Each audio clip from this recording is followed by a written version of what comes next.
Dua rumah baru bantuan pemerintah Kabupaten Biren kepada warga dengan ekonomi lemah diserahkan pemerintah Kabupaten Biren Senin kemarin.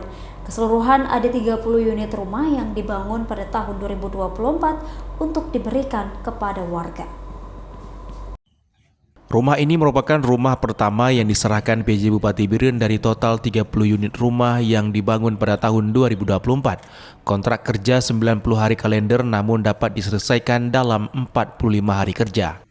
Rumah layak huni tersebut merupakan komitmen PJ Bupati dalam melaksanakan program nasional dalam pensasaran percepatan penghapusan kemiskinan ekstrim atau P3KE, khususnya di Kabupaten Biren.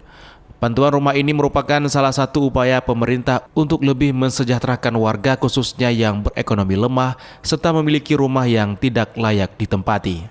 Yang paling penting masyarakat bisa segera menikmati rumah.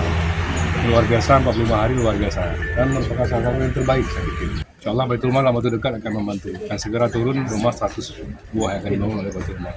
Juga dari provinsi juga ada sekitar 150. Mudah-mudahan bisa terlaksana dengan segera. Pak Bupati, saya mendapatkan rumah bantuan. Ya, sebelumnya saya belum ada rumah kayak gini, tapi sekarang alhamdulillah saya mendapatnya. Kepada penerima bantuan rumah Khairul Azmi, PJ Bupati Biren mengharapkan agar rumah tersebut dapat ditempati dengan baik bersama istri dan 3 anaknya. Rumah layak huni tersebut dibangun menggunakan dana Otsus Biren tahun 2023 yang keseluruhannya berjumlah 30 unit. Dari dana APBK tahun 2024, kita membangun rumah sebanyak 30 unit.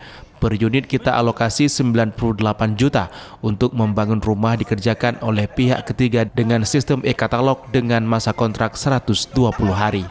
Dari Kabupaten Biren, Musriadi, iNews melaporkan.